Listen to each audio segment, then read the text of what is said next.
Wonder Park is a 2019 animated adventure comedy film written by Josh Applebaum and Andre Nemec, about a young girl who encounters a real version of her magical amusement park run by anthropomorphic animals. The film features the voices of Jennifer Garner, Matthew Broderick, John Oliver, Mila Kunis, Kenan Thompson, Ken Jeong, Norbert Leo Butz, Brianna Densky, and Ken Hudson Campbell. The animation was provided by Alien Animation Studios. The film was directed by Dylan Brown. While he was involved through most of the production period, Paramount dismissed him in January 2018, citing inappropriate and unwanted conduct. As a result, a director's credit is not included in the final film. 1. Wonder Park was released in the United States on March 15, 2019, by Paramount Pictures. The film received mixed reviews from critics, and was a box office disappointment, grossing $119 million against a budget of $80 to $100 million. Plot: June Bailey, a young imaginative girl, and her mother come up with the idea of Wonderland, a magical amusement park run by a group of anthropomorphic animals: Boomer, a big blue bear who greets guests; Greta, a wild boar; Gus and Cooper, beaver brothers; Steve, a porcupine who is the park safety manager and is in love with Greta; and Peanut, a chimpanzee who is the park's leader and has the ability to create rides by listening to June's mother's voice. Over time, June's mother starts to get sick and is sent away for recovery. As a result, June starts alienating from Wonderland and burns the blueprints of the park out of frustration. Sometime later, June's father sends her to math camp. After misinterpreting a note from her father as a cry for help, June uses her friend Banky to create a distraction on the bus to escape and return home to help her father. Instead, she finds a real broken-down Wonderland in the woods. The park is currently being surrounded by a cloud named the Darkness. June and the animals attempt to fix Clockwork Swings, the park's mechanism, but are attacked by chimpanzombies, the park's former plush toys that now empower the Darkness. In the chaos, June gets separated from the animals and finds herself in a floating chamber known as Zero-G Land. There, June finds Peanut hiding from the Darkness, where he confesses he felt lost after he stopped hearing the voice in his head. This leads June to realize that the Darkness was created by herself as a result of her cynicism from her mom's illness. The chimpanzombies break in and take Peanut as their prisoner, but June escapes. June runs back to the animals to tell them she found Peanut, but also confesses that she is responsible for the Darkness. Feeling upset over this revelation, they selfishly abandon her. After noticing the piece of the blueprint and realizing that she has been able to create the ideas for the park herself, June fixes one of the attractions to catch up with the animals and make it to Clockwork Swings. She also explains why she created the Darkness, and seeing that she wants to help, the animals reform the team to save Peanut and Wonderland. The gang finds the chimpanzombies taking Peanut to get sucked up into the Darkness. The animals fight back while June rushes to save Peanut by jumping into the void. She promises him that she will provide the voice for his imagination and that he should not let the Darkness take over him, giving him an idea to make a slide out of bendy straws to escape. While the gang and Peanut are riding the slide to avoid the chimpanzombies, June then notices that Clockwork Swings is attached to her name written in cursive, just like the blueprint piece. With Peanut's help, they get Clockwork Swings back up and running by using her name to move the gears, and clear up Wonderland from the Darkness. A cloud remains over the park, to which June interprets as a reminder to continue to be imaginative.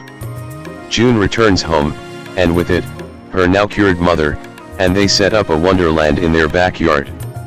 June then shares with other kids the story of Wonderland. Voice cast: Brianna Densky as June Bailey, an imaginative and optimistic girl who created Wonderland. Sophia Molly as young June. Jennifer Garner as June's mother. Matthew Broderick as June's father. John Oliver as Steve, a white porcupine who is the safety officer of Wonderland. Mila Kunis as Greta, a wild boar who is Steve's love interest.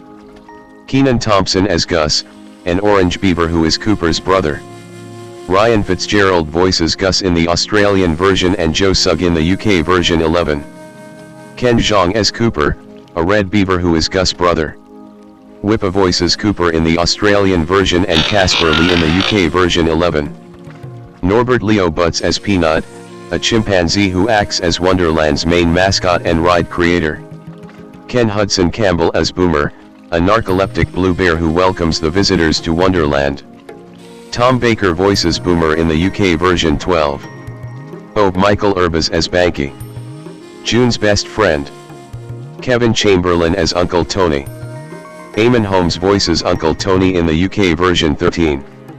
Kate McGregor Stewart as Aunt Albertine, Ulysses' older sister. Ruth Langsford voices Aunt Albertine in the UK version 13. Kath Soucie as bus counselor Shannon. Christopher Plummer as narrator, uncredited. Catherine Cavadini and David Arnott provided additional voices via ADR Group. Citation needed. Production. Wonder Park started development in early 2012, with the story being written by Galaxy Quest and Lemony Snicket's A Series of Unfortunate Events writer Robert Gordon 14, and production commenced in September 2014. 15 In June 2015, it was revealed that Spain's Alien Animation Studios would produce the film. 16 animators and artists working on the film included Joan Berenger 17, Betsy Bauer 18, Tony Reyna 19, Maddie Taylor 20, 21, 22, Ravinder Kundi 23, Ender Eliza 24, Natalie Franchinicarp 25, Eduardo Quintana 26, Nathan Fowkes 27, Jose Vicente de Maria Martinez 28, Victor Porras 29, 30, Alfonso Badia 31, 32, 33, 34, Laura Petrini 35, Jesus Marino 36, 37, Alex Mateo 38 and Alberto Montalva Garcia 39. In November 2015, Paramount Animation officially announced the project, then titled Amusement Park, with former Pixar animator Dylan Brown directing. 40. The voices in the film were set as Matthew Broderick, Jennifer Garner, Ken Hudson Campbell, originally Jeffrey Tambor, 41 Kenan Thompson, Ken Jeong, Mila Kunis, and John Oliver. 40. For the lead role of June Bailey, the filmmakers wanted an unknown actress for the part. More than 1,500 people from all over the US and the world auditioned before 11-year-old Brianna Densky from Terryville, Connecticut was offered the role. 42-43 A raccoon character named Bandit was planned to appear as a main character, but was cut from the final film. 1924. In January 2018, it was reported that Brown was fired from the production by Paramount Pictures, following an investigation into complaints of inappropriate and unwanted conduct. 10 Paramount offered the director's credit to multiple key creative personnel on the film, but they refused, fearing the film would be detrimental to their careers. 44 The position went then uncredited in the film. 45 1B In April 2018, the title of the film was changed from Amusement Park to Wonder Park. 46. Music. Main article, Wonder Park, soundtrack. The music for Wonder Park was scored by composer Stephen Price. 47. The album was released on March 8, 2019, 48 a week before the film was released into theaters. Grace VanderWaal recorded the song Hideaway for the film. 49. In April 2018, it was reported that Rachel Platten would perform an original song for Wonder Park. 50. The single, titled Wonder, was released in March 2019. Release. Wonder Park was released on March 15, 2019, by Paramount Pictures. 51-40 In January 2017, the film was moved up from its original release date, March 22, 2019, to July 13, 2018. 52-51 A few months later, it was pushed back from July 13, 2018, to August 10, 2018. 53, and by August 2017, it was pushed back for a final time to March 15, 2019. 51. Home media. Wonder Park was released on DVD and Blu-ray on June 18, 2019, and on digital HD on June 4, by Paramount Home Entertainment. 54. Reception. Box office. Wonder Park grossed $45.2 million in the United States and Canada, and $74.4 million in other territories, for a worldwide total of $119.6 million, against a production budget of around $80 to $100 million. 9A. In the United States and Canada, Wonder Park was released alongside Captive State and 5 Feet Apart, and was projected to gross $8 to $14 million from 3,838 theaters in its opening weekend. 8/7 it made $5.4 million on its first day, including $700,000 from Thursday night previews. It went on to debut to $16 million, which beat projections, though Deadline Hollywood said it was not enough to consider this production a success. 45. The film fell 45% in its second weekend, grossing $8.8 million, and 43% in its third to $5.0 million. 55-56. Critical response. On review aggregator website Rotten Tomatoes, the film holds an approval rating of 35% based on 107 reviews, with an average rating of 4.8/10. The website's critical consensus reads, "Colorful and energetic but lacking a compelling story, Wonder Park is little more than a competently made diversion for very young viewers." 57. On Metacritic, the film has a weighted average score of 45 out of 100, based on 22 critics, indicating mixed or average reviews. 58 audiences polled by CinemaScore gave the film an average grade of B+ on an A+ to F scale. 45. Other media. Cancelled television series. This section possibly contains original research. Please improve it by verifying the claims made and adding inline citations. Statements consisting only of original research should be removed. January 2023, learn how and when to remove this message. Prior to Wonder Park's release, Paramount Animation announced that a television series based on the film would debut on Nickelodeon after the film's theatrical release. This would have been the third animated film from Nickelodeon Movies to have a series spin-off, after Jimmy Neutron, Boy Genius and Barnyard, and the first animated film from Paramount Animation to inspire a series spin-off from the film. 59. Although a trailer for the series, Adventures in Wonder Park, was attached to the Blu-ray release of the film, there have been no updates from Nickelodeon on the project since. A sizable collection of unfinished episodes, including animatics, storyboards, and scripts, were posted online around December 9, 2022. Jennifer and Garner, born April 17, 1972, one is an American actress. Born in Houston, Texas and raised in Charleston, West Virginia, Garner studied theater at Denison University and began acting as an understudy for the Roundabout Theater Company in New York City. She had a starring role on the Fox teen drama series Time of Your Life, 1999 to 2000, and supporting roles in the films Pearl Harbor, 2001, and Catch Me If You Can, 2002. Garner rose to fame in the early 2000s for playing the secret agent Sidney Bristow in the ABC action thriller series Alias, 2001 to 2006, for which she earned a Golden Globe, and 4 Primetime Emmy Award nominations, among other honors. She received further recognition for her starring roles in the romantic comedies 13 Going on 30, 2004, Juno, 2007, Ghosts of Girlfriends Past, 2009, and Valentine's Day, 2010, and for playing Elektra in superhero films. Garner has since starred in the films Dallas Buyers Club, 2013, Alexander and the Terrible, Horrible, No Good, Very Bad Day, 2014, Love, Simon, 2018, Peppermint, 2018, Yes Day, 2021, and The Atom Project, 2022. She starred in the Apple TV Plus drama series The Last Thing He Told Me, 2023. Aside from acting, Garner works as an advocate for early childhood education and serves on the board of Save the Children USA. She is also the co-founder and chief brand officer of Once Upon a Farm, an organic baby food company. Additionally, Garner is a vocal advocate for anti-paparazzi campaigns aimed at protecting the children of celebrities. Early life. Jennifer Ann Garner was born on April 17, 1972, in Houston, Texas, and moved to Charleston, West Virginia at age 3.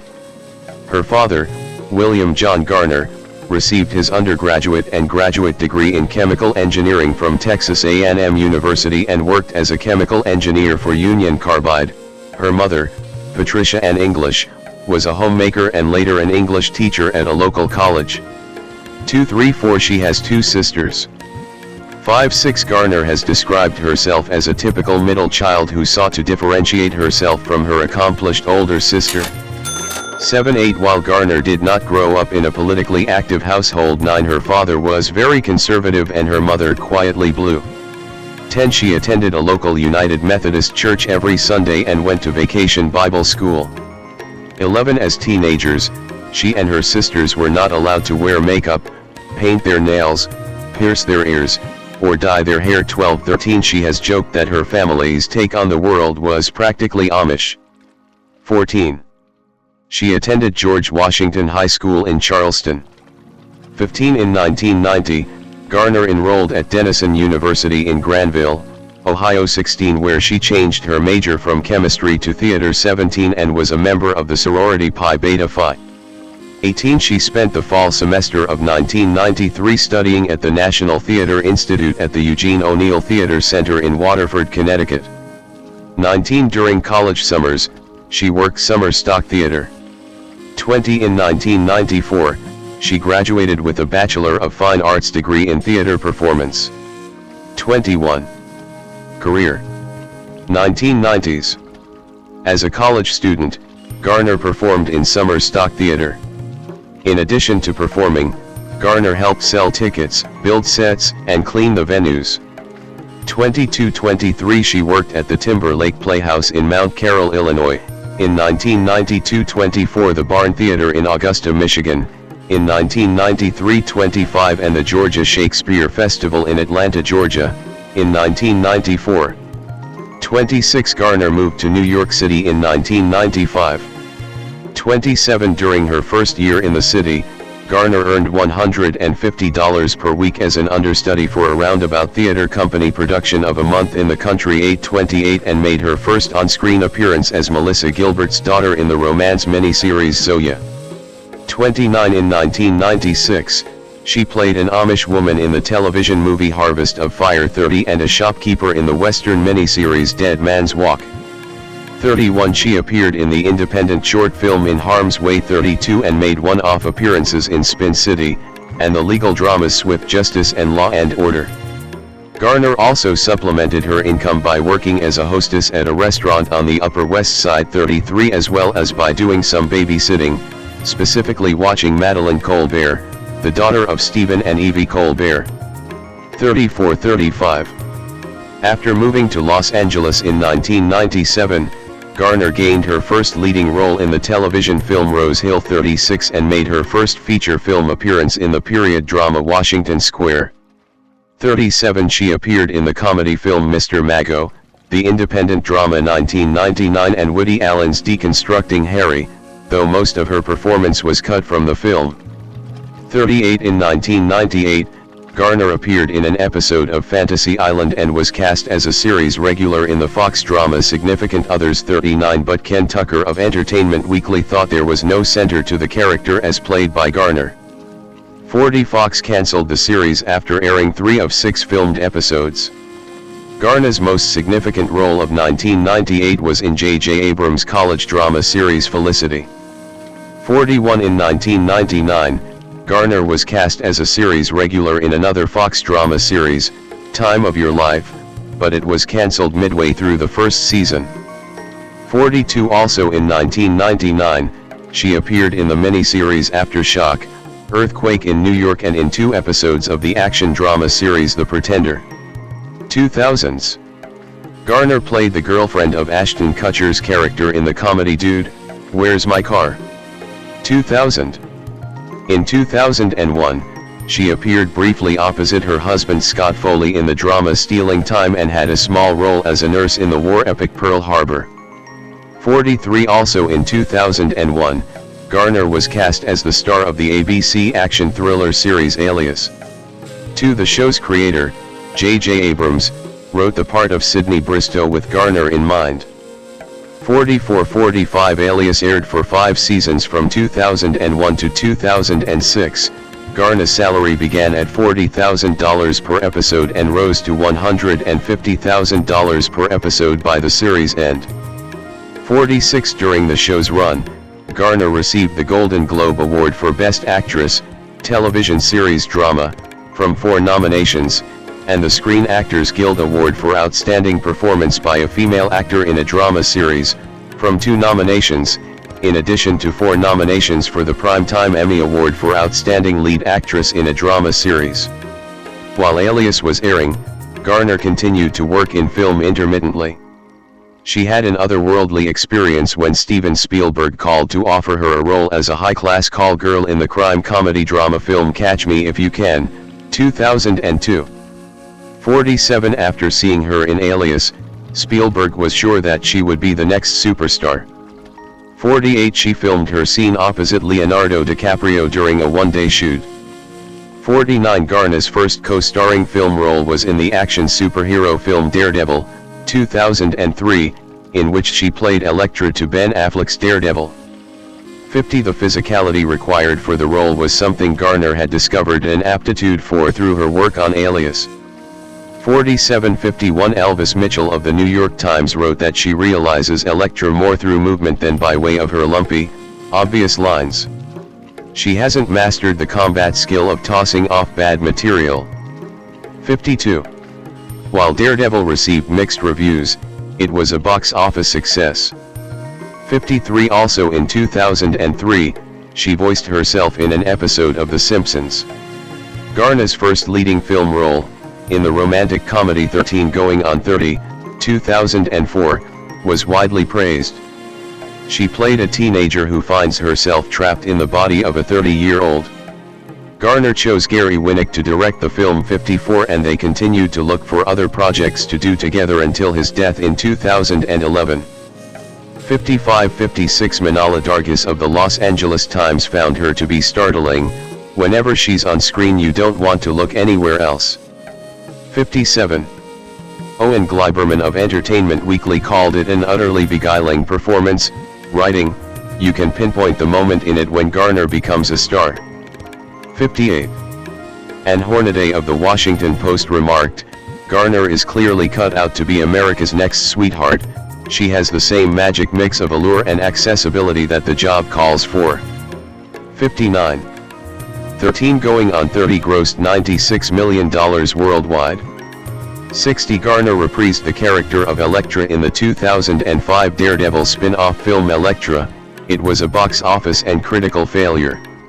61 Claudia Puig of USA Today concluded that Garner is far more appealing when she's playing charming and adorable, as she did so winningly in 13 Going on 30.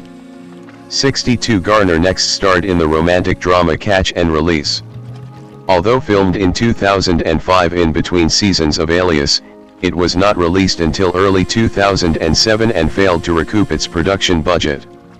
63 Peter Travers of Rolling Stone praised Garner's ability to blend charm and gravity. 64 But Peter Hartlaub of the San Francisco Chronicle felt that, while her natural beauty and likability are still assets, she seems occasionally challenged by what should be an easy role.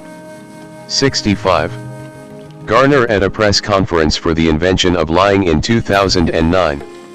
After a one-year break following the conclusion of Alias, her wedding to Affleck, and the birth of her first child, Garner returned to work in 2007. Her supporting role in Juno as a woman desperate to adopt a child was described by Kyle Buchanan of New York Magazine as a turning point in her career. She came into the movie a steely figure, and left it as the mother you'd give your own child to. Writer Diablo Cody and director Jason Reitman expertly deploy Garner's innate humanity as a trump card. 66. Lisa Schwartzbaum of Entertainment Weekly said Garner had never been lovelier or more affecting.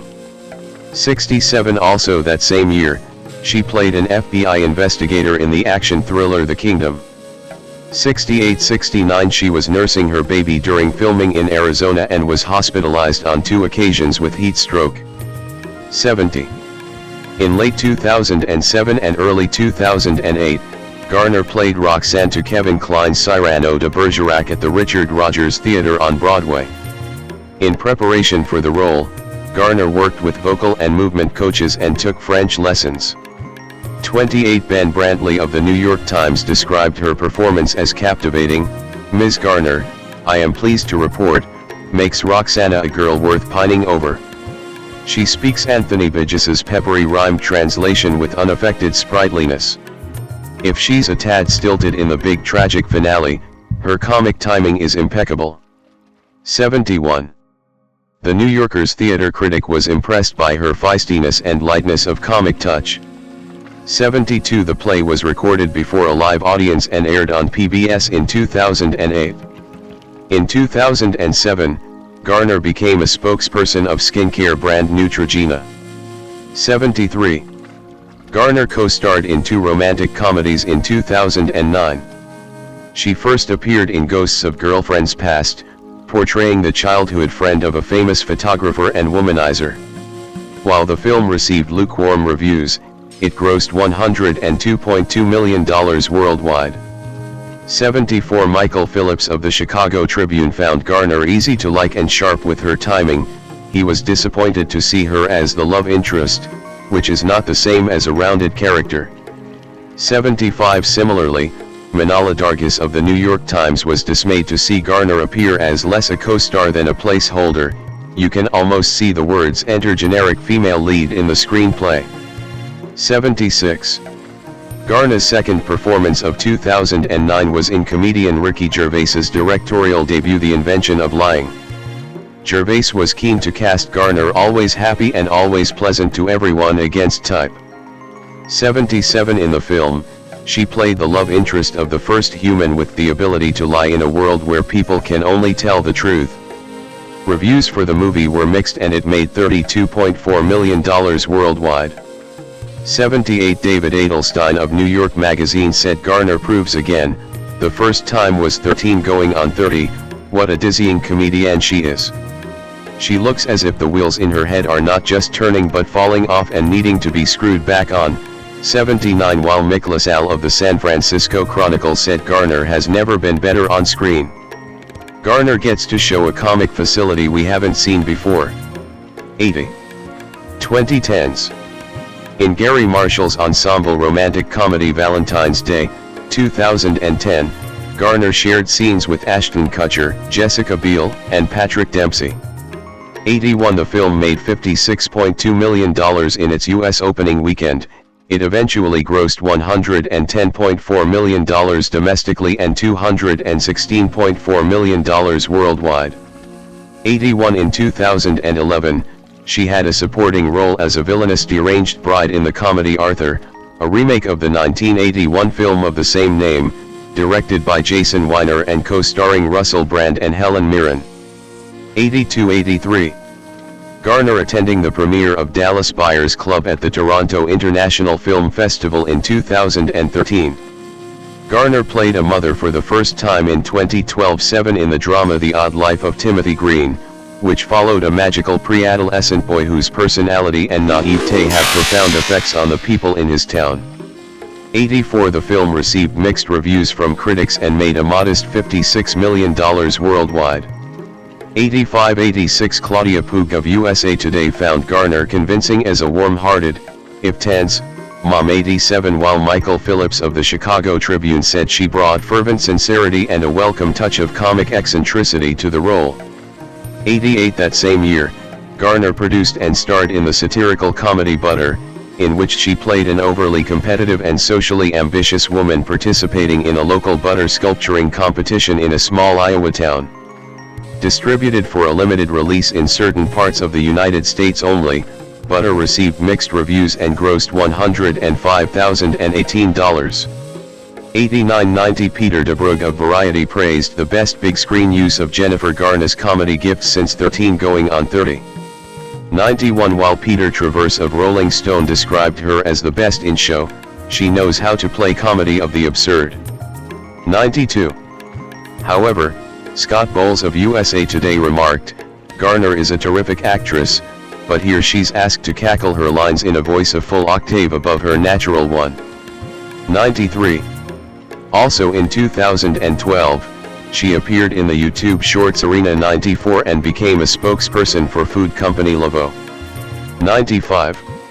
Garner reunited with Matthew McConaughey in the 2013 biographical drama Dallas Buyers Club, portraying the role of a doctor treating AIDS patients in Texas during the mid-1980s.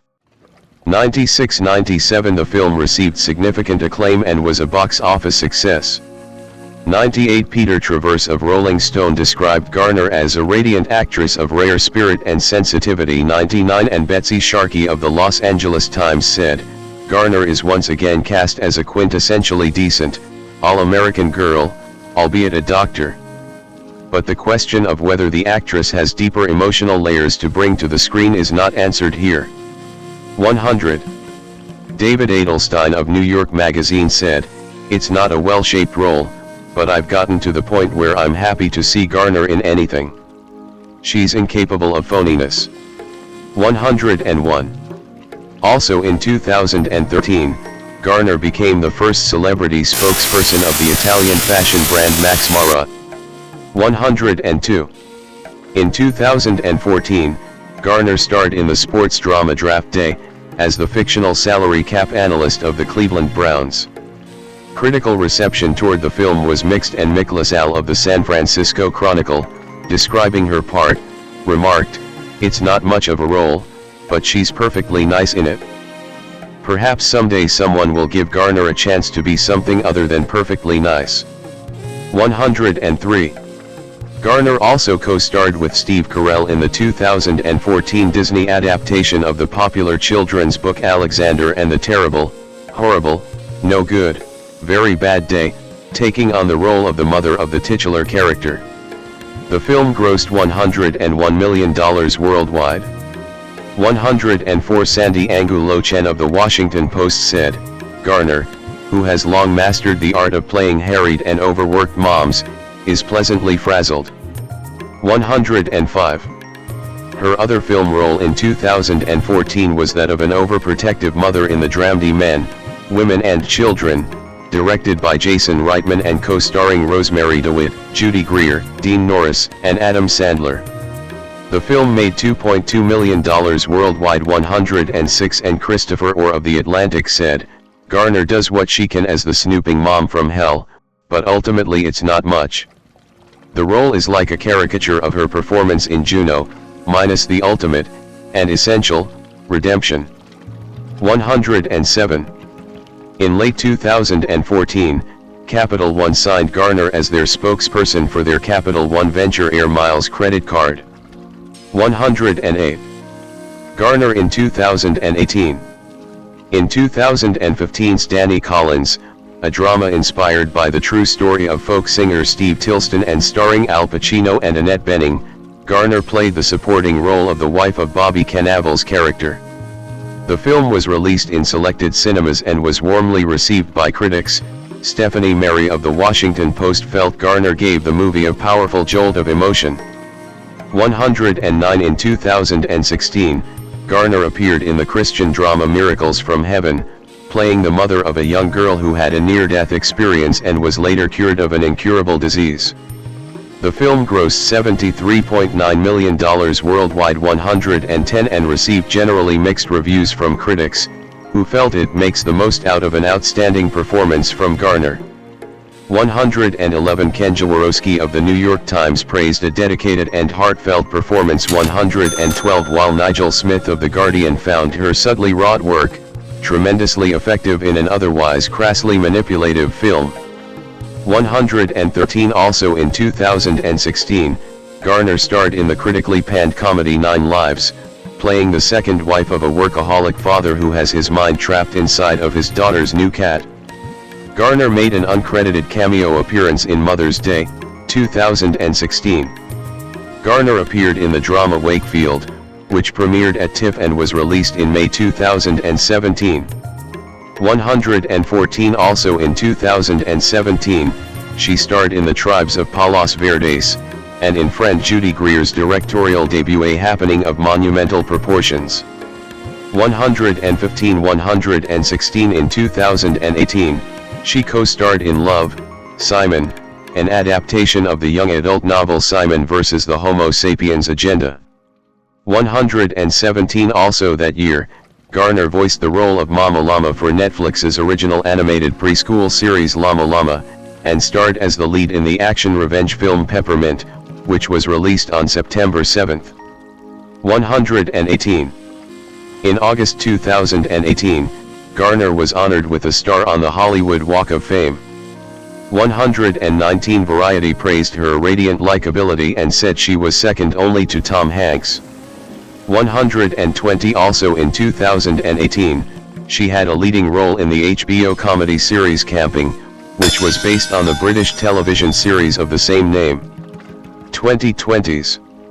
In 2020, Garner starred in the Quibi comedy miniseries Home Movie, The Princess Bride, a fan-made recreation of the 1987 film of the same name produced in social isolation during the COVID-19 pandemic.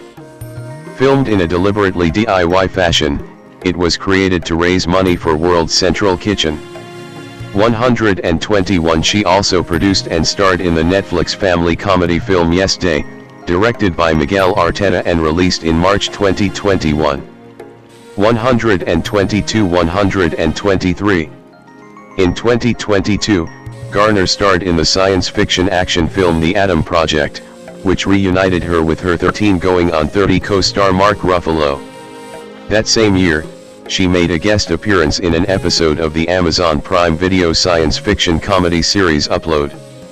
In 2023, she appeared as a series regular in the revival of the Starz sitcom Party Down. 124. Also that year, Garner executive produced and starred as Hannah Hall in the Apple TV Plus limited mystery drama series The Last Thing He Told Me, which is based on the novel of the same name. 125. Garner starred as Jess Walker in the family comedy film Family Switch, which was released on Netflix in November 2023.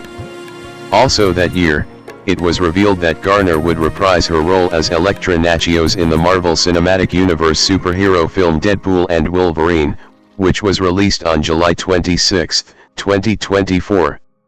126. Other ventures. Singing performances. In a 2002 episode of the action thriller series Alias, titled Rendezvous, Garner sang a version of the song Since I Fell For You, to which she wrote her own lyrics. She also sang My Funny Valentine when hosting a 2003 episode of the sketch comedy series Saturday Night Live, on which Beck was the musical guest. She was not credited for either performance. Garner was one of the 14 actors, not generally known for singing, who participated in the compilation album Unexpected Dreams, Songs from the Stars, released on April 4, 2006, on which album she sang a solo version of My Heart Is So Full of You, from Frank Loesser's The Most Happy Fella. The original version had been a duet. Victor Garber, who she co-starred with in Alias, was another such actor on the same compilation album. In 2016, Garner sang Doin' It, All for My Baby, in the Gary Marshall comedy drama Mother's Day, and in 2021, she interpreted the Four Tops' 1964 chart selection Baby I Need Your Loving in the family comedy Yes Day. 127. Early childhood education activism. Garner with a preschooler at a Capitol Hill event in 2013. In 2009, Garner became an artist ambassador for Save the Children USA, promoting national literacy, nutrition, and early education efforts. 128. 129. Since 2014. 130. Garner has served on the board of trustees for the organization 131. 132. 133. Advocating for early childhood education. 134 As an ambassador, she frequently visits with families involved in the organization's Early Steps to School Success program, which coaches families to help children learn in the early years. 135. In 2011, Garner partnered with Proprietor as part of her work with Save the Children. 136 In 2013, Garner took her eldest daughter Violet to a Save the Children gala in New York. My husband and I have never taken our kids to a public event before, but I brought my daughter Violet, because I want her to see the passionate commitment Mark Schreiber and Hillary Clinton have to make the world a better place for everyone. 137.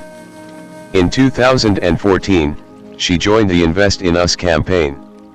132 In 2015, she appeared in A Path Appears, a PBS documentary that focuses on rural poverty among children in West Virginia. 138. Democratic political support. In 2002, Garner filmed a 30-second television advertisement for her childhood friend Corey Palumbo, who was running as a Democratic candidate for the West Virginia House of Delegates. 139 In 2006, she spoke at a rally in support of Democratic congressional candidate Jerry McNerney in Pleasanton, California. 140 In 2007, Garner said she was not a particularly outwardly political person. 70 Also in 2007, she appeared in a global warming awareness video produced by the Center for American Progress Action Fund. 141. In 2008, she hosted two fundraisers for Barack Obama during the 2008 Democratic primary. 142-143 In 2014, Garner donated $25,000 to the campaign of Democratic politician Wendy Davis. 144 During the 2016 presidential campaign, Garner hosted a fundraiser in support of Hillary Clinton in Bozeman, Montana. 145 Garner also attended voter registration and phone bank events in support of Clinton in Reno, Nevada. 146. Anti-paparazzi campaigns. Garner has campaigned for laws to protect her children from paparazzi, stating in 2013, "There's an idea that because our pictures are everywhere that we are complicit in it. When really what happens is they're waiting outside our door every single day." 147. In August 2013, Garner testified before the California Assembly Judiciary Committee in support of a bill that would protect celebrities' children from harassment by photographers.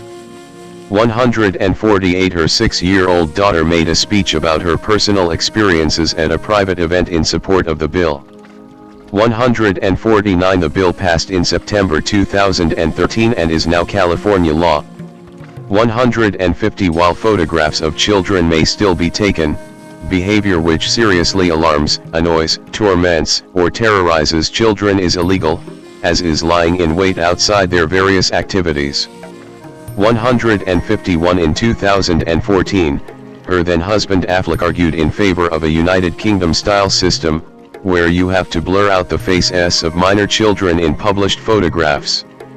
152 In 2014, Garner spoke in support of the No Kids policy, which was adopted by many media organizations and forbids publication of photos of celebrities' children.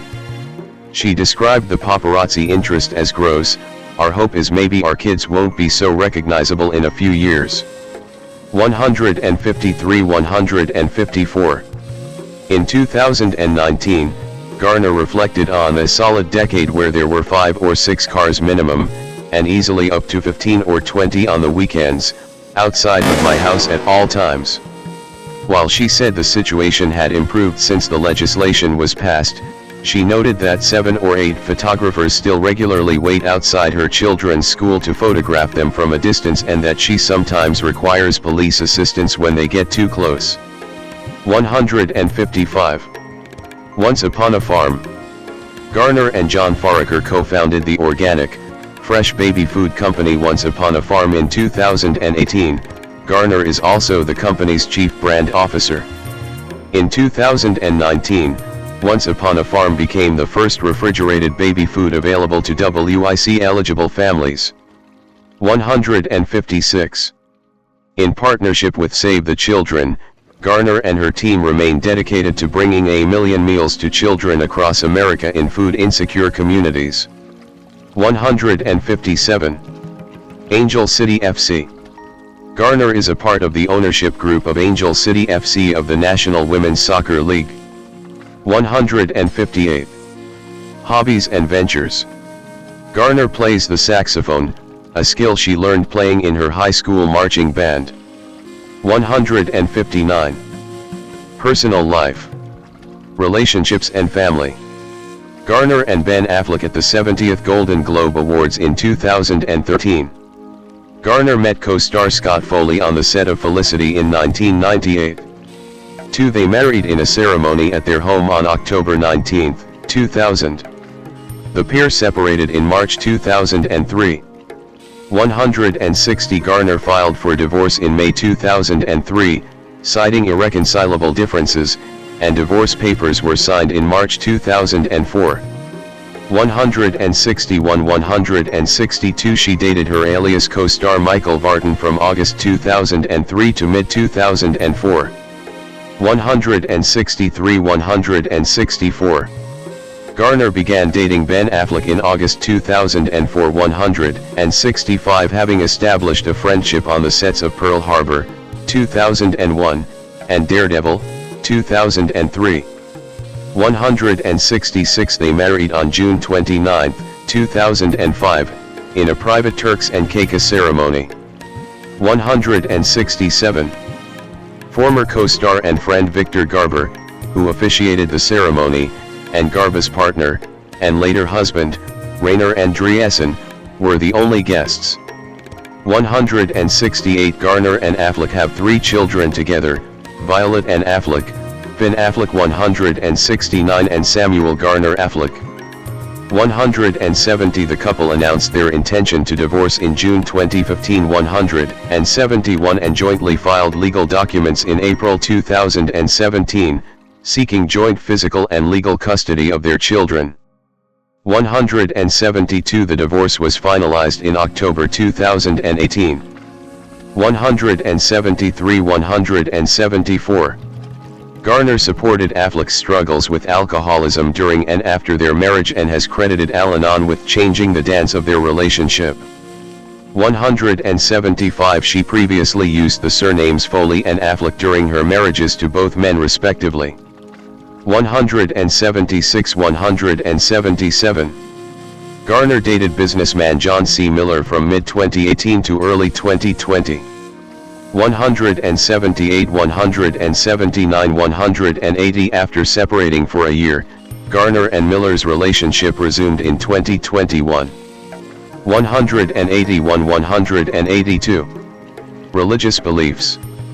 Although Garner stopped attending church regularly after moving to Los Angeles. 183. Her 3 children were baptized as members of the United Methodist Church in her hometown of Charleston, West Virginia.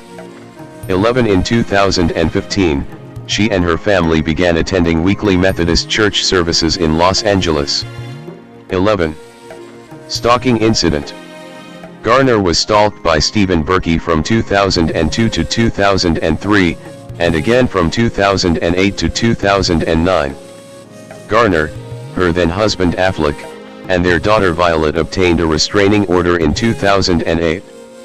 184. Berkey was arrested in December 2009 outside Violet's preschool. 185. He was charged with 2 counts of stalking, to which he pleaded not guilty by reason of insanity. In March 2010, he was adjudicated insane, sent to California State Mental Hospital, and ordered to stay away from the Garner-Affleck family for 10 years if released. Matthew Broderick, born March 21, 1962, is an American actor. He starred in War Games, 1983, as a teen government hacker, and Laddiehawk, 1985, a medieval fantasy alongside Rutger Hauer and Michelle Pfeiffer.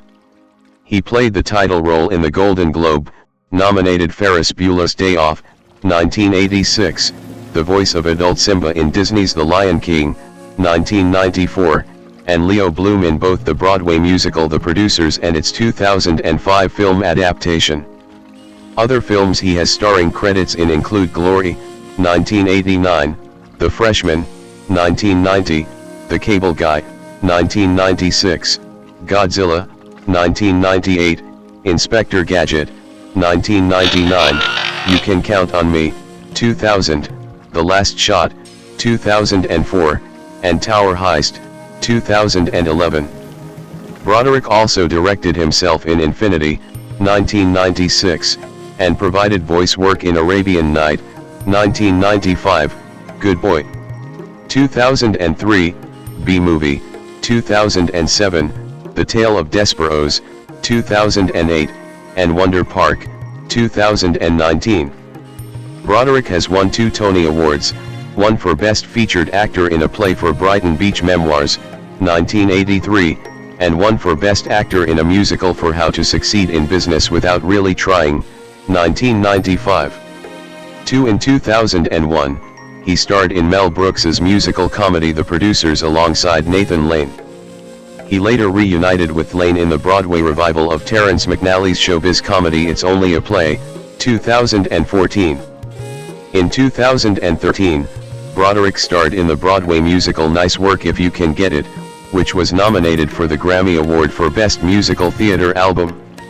As of 2024, he remains the youngest winner of the Tony Award for Best Featured Actor in a Play. 3. In 2006, for his contributions to the film industry, Broderick was inducted into the Hollywood Walk of Fame with a motion pictures star at 6801 Hollywood Boulevard.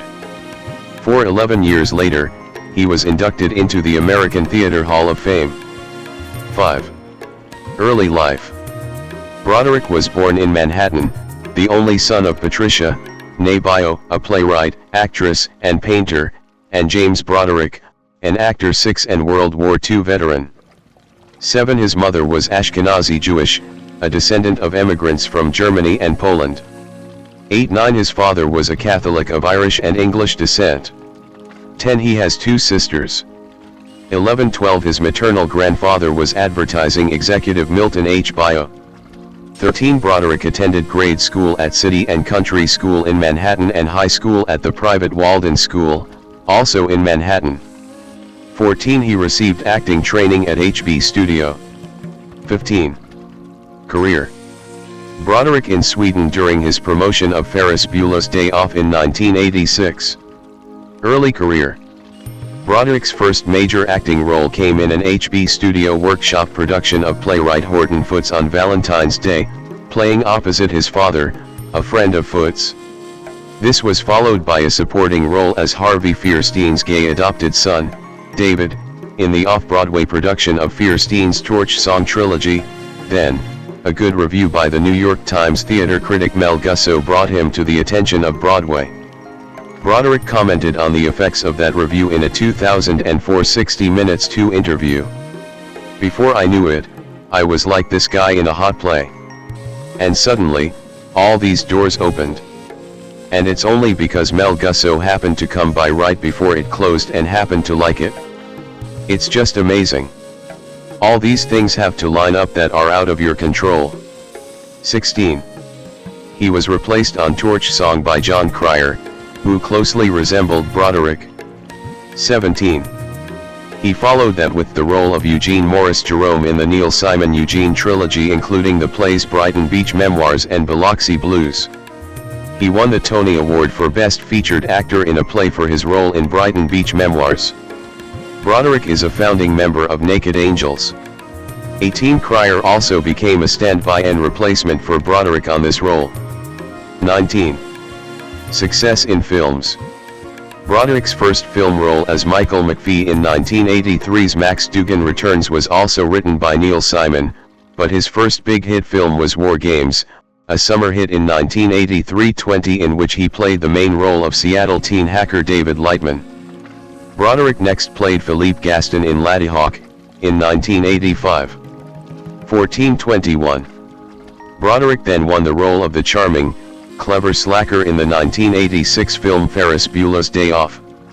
At the age of 23, Broderick played the titular high school student who, with his girlfriend and best friend, plays hooky and explores Chicago.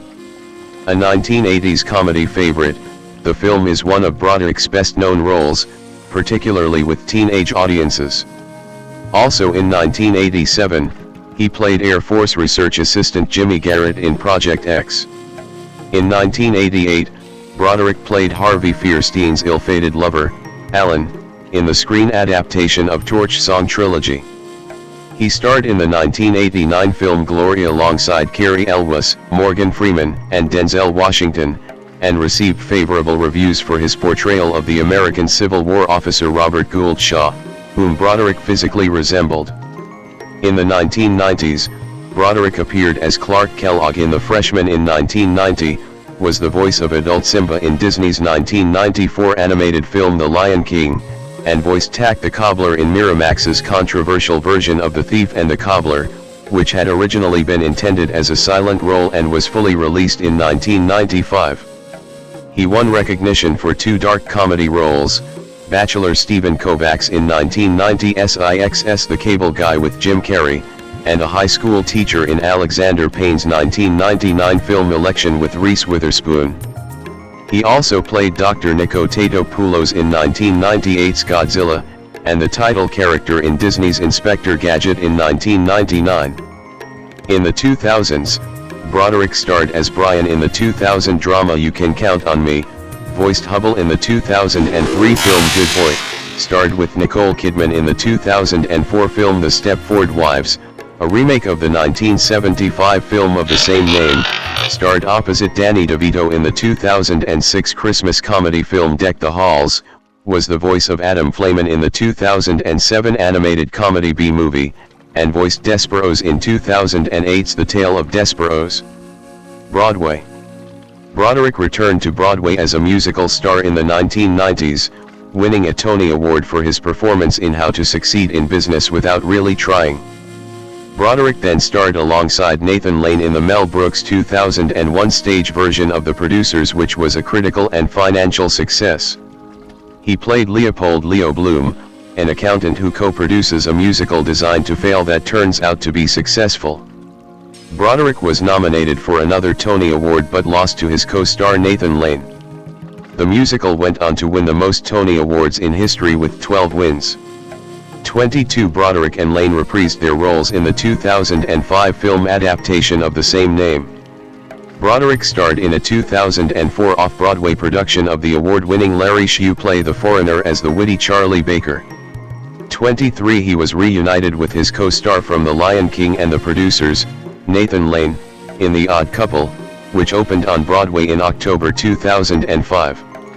He appeared on Broadway as a college professor in The Philanthropist, running April 10 through June 28, 2009. 24. He returned to the Broadway stage in spring 2012 to star in the musical Nice Work If You Can Get It, directed and choreographed by Kathleen Marshall. 25 He notably starred in the 2015 Broadway adaptation of Sylvia, a play by A.R. Gurney directed by Daniel J. Sullivan. Broderick made his West End debut in The Starry Messenger in May 2019, co-starring with Elizabeth McGovern. 26. In 2022, Broderick returned to Broadway in a revival of Plaza Suite where he starred alongside his wife Sarah Jessica Parker.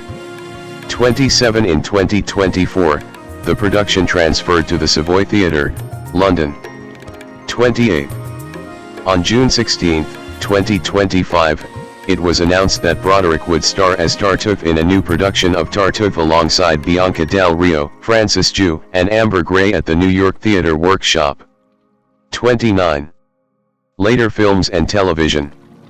Broderick starred with Ben Stiller, Eddie Murphy and Alan Alda in the comedy Tower Heist in 2011. 30 In 2018, it was announced that he was cast in the main role of Michael Burr in the Netflix comedy drama series Daybreak. 31.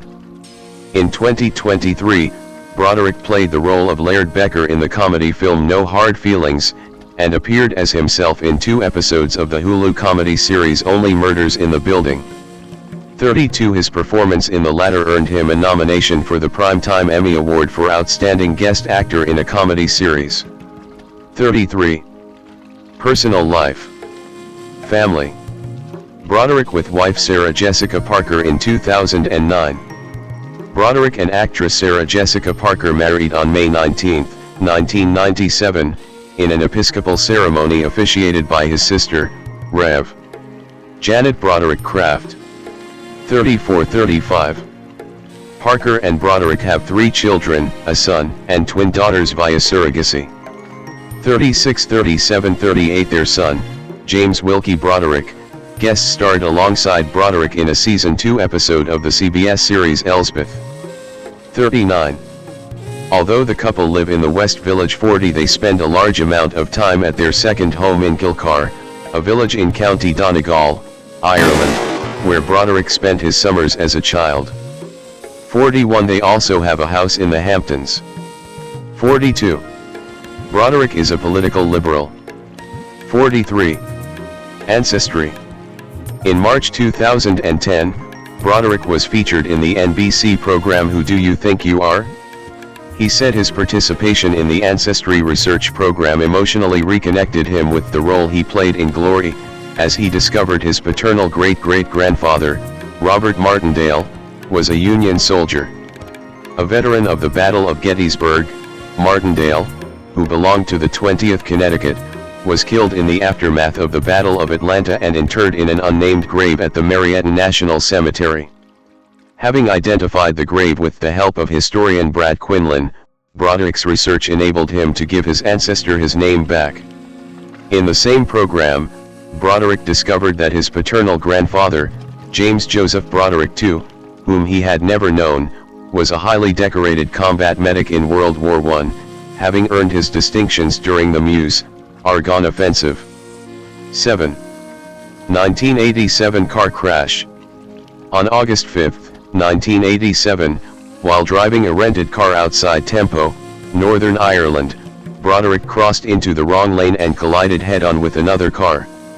The driver, Anna Gallagher, 28, and her mother, Margaret Doherty, 63, were both killed instantly.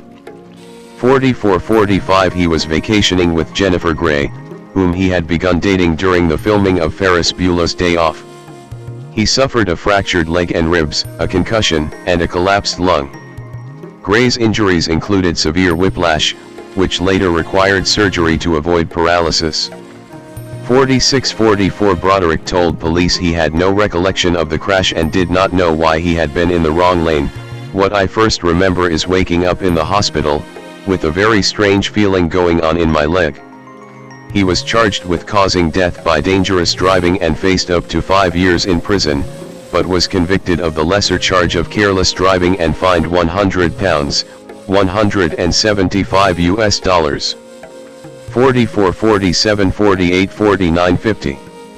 The victim's family called the verdict a travesty of justice. The victim's brother/son, Martin Doherty, later forgave Broderick amid plans to meet him in 2003.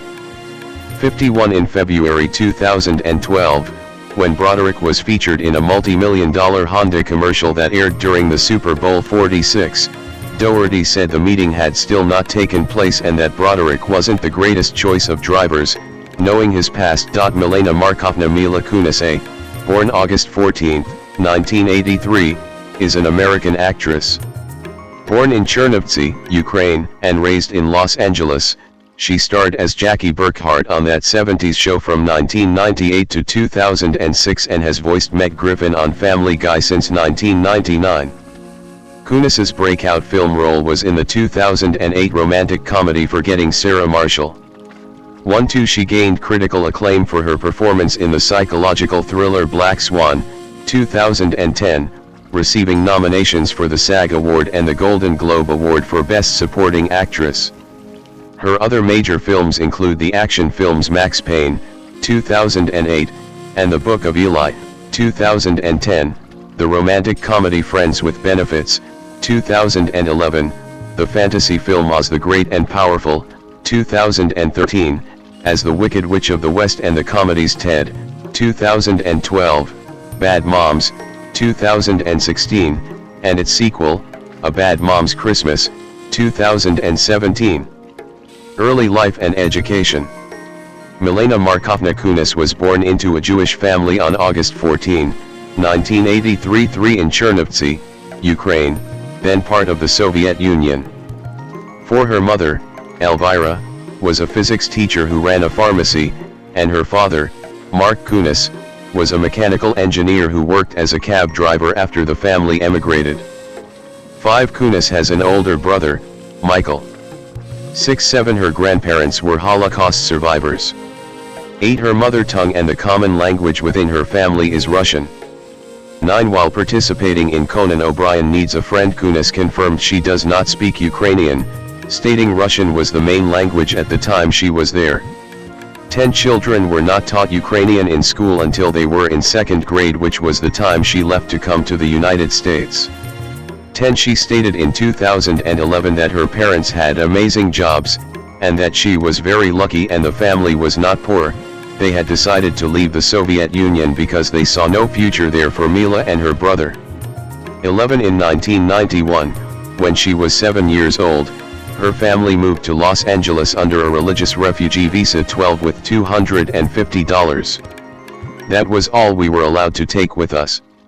My parents had given up good jobs and degrees, which were not transferable. We arrived in New York on a Wednesday, and by Friday morning my brother and I were at school in LA.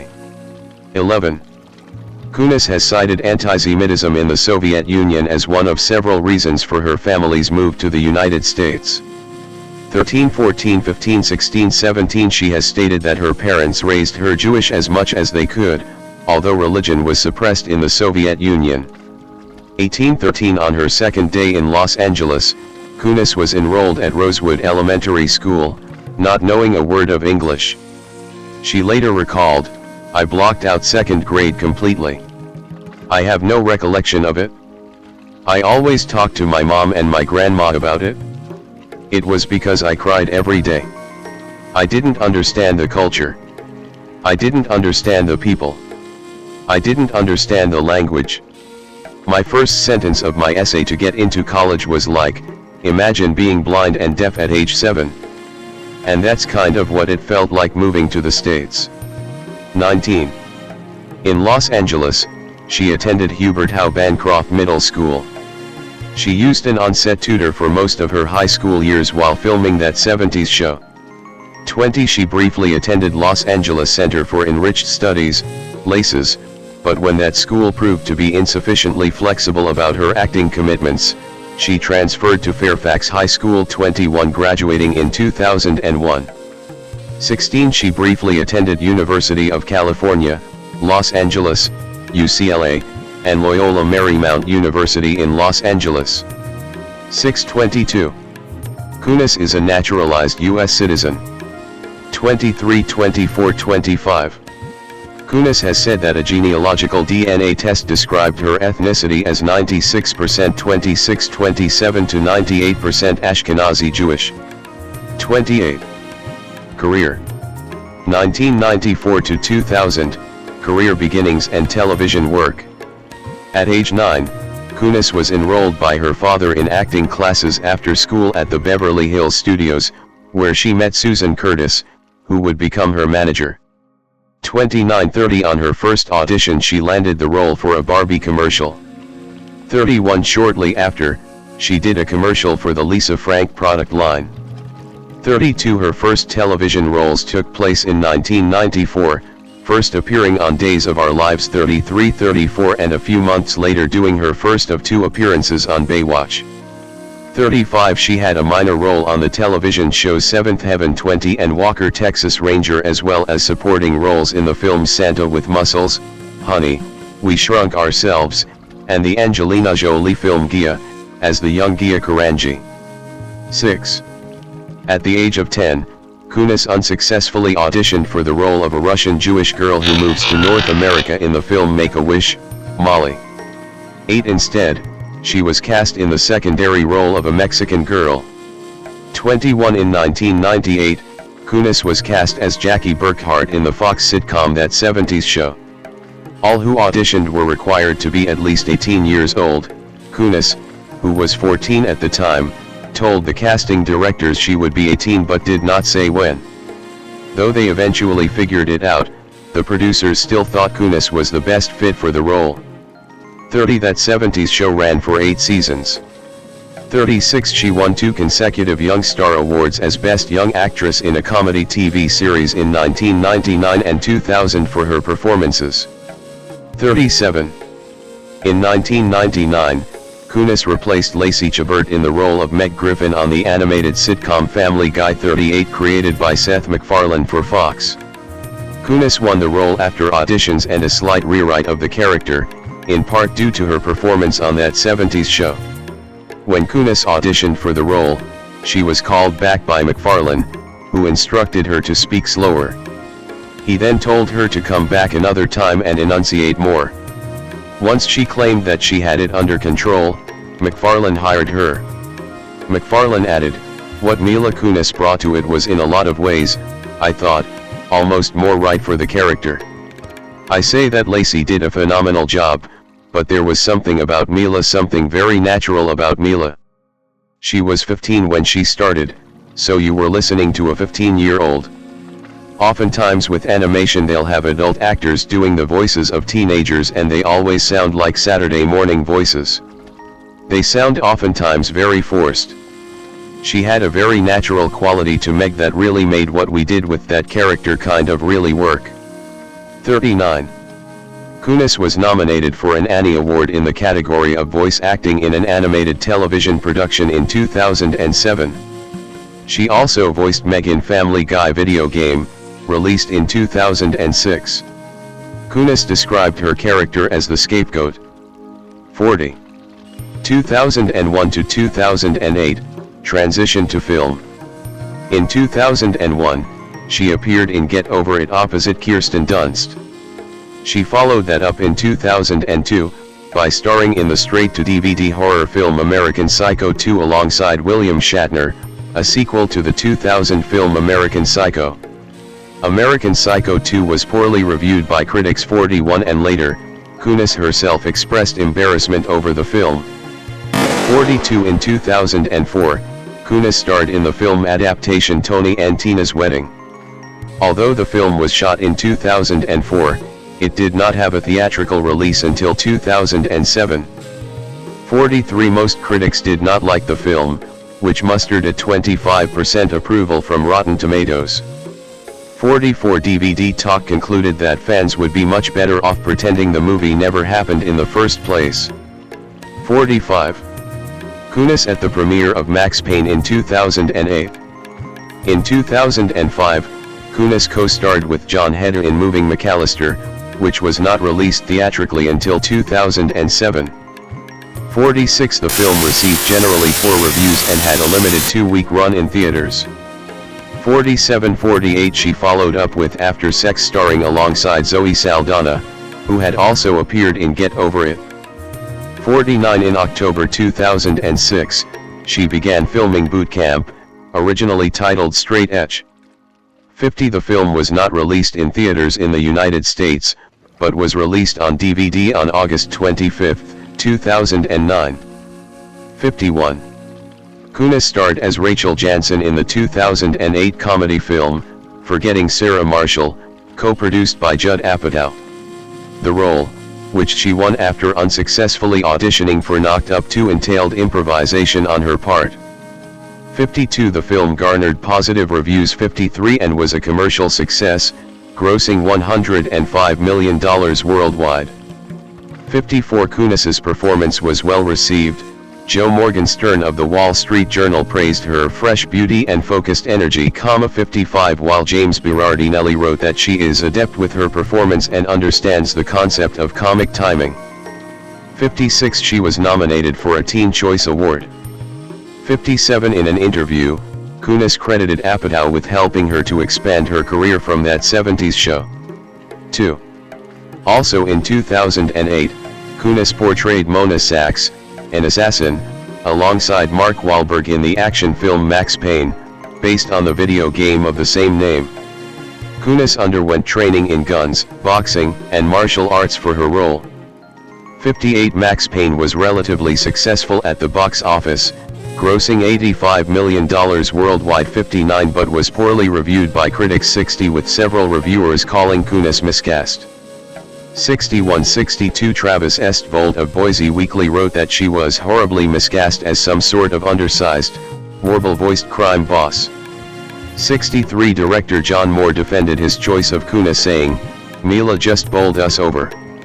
She wasn't an obvious choice, but she just wears Mona so well.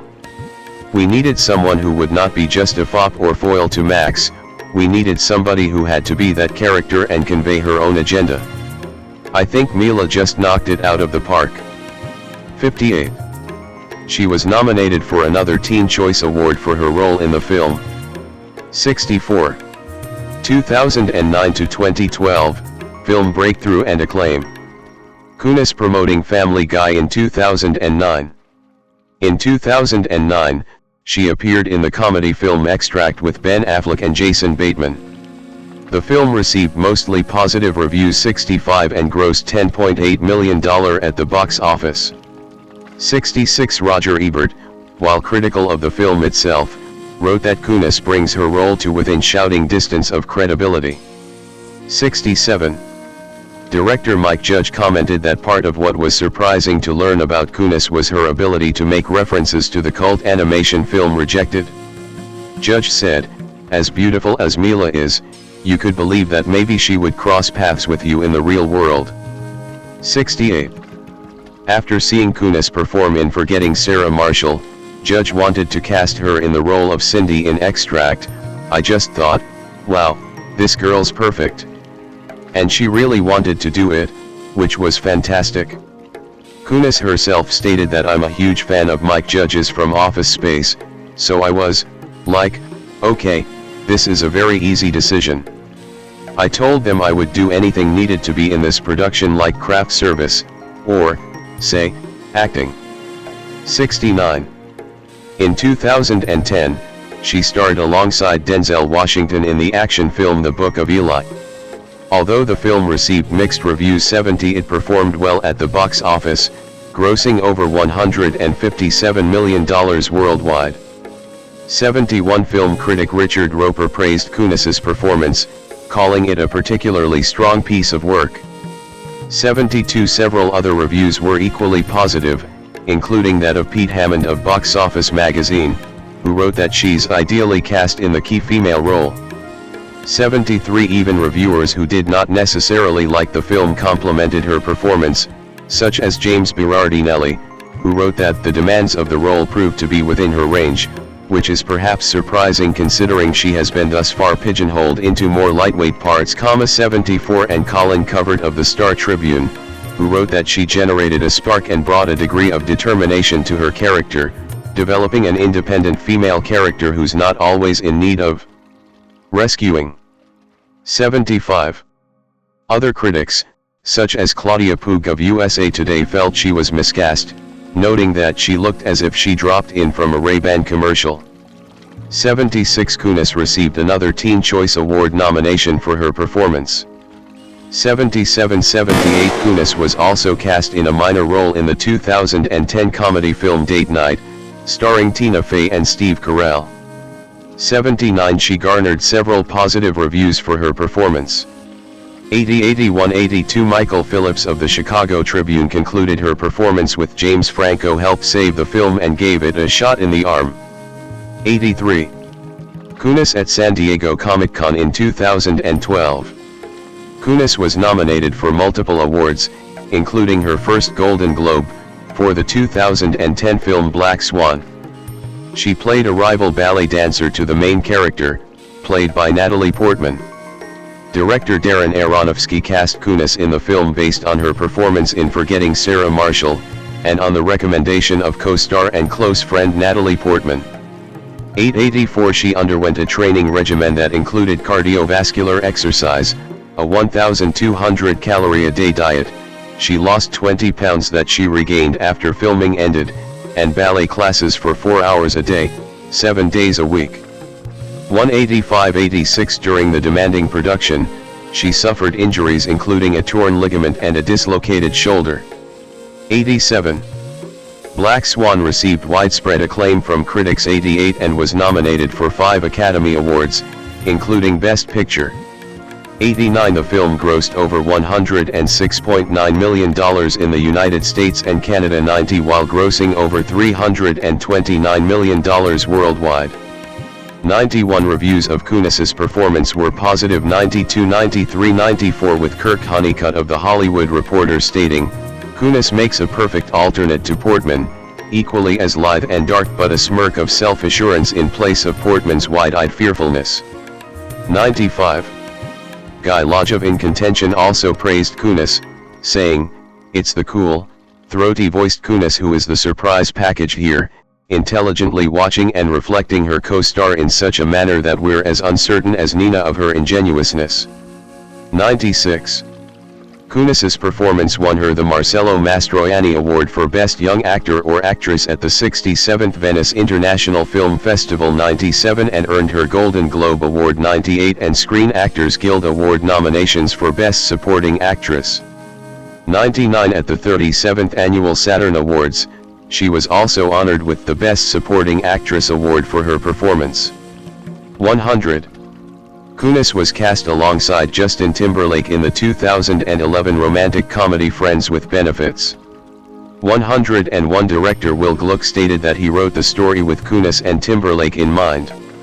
102. Friends with Benefits achieved success at the box office, grossing over $149 million worldwide. 103. And received mostly positive reviews with critics praising the chemistry between Kunis and Timberlake. 104. Manala Dargis of the New York Times wrote that Ms. Kunis is fast proving that she's a gift that keeps giving to mainstream romantic comedy, and her energy is so invigorating and expansive and her presence so vibrant that she fills the screen. 105. In 2012, Kunis co-starred with Mark Wahlberg in Ted, her most commercially successful film to date.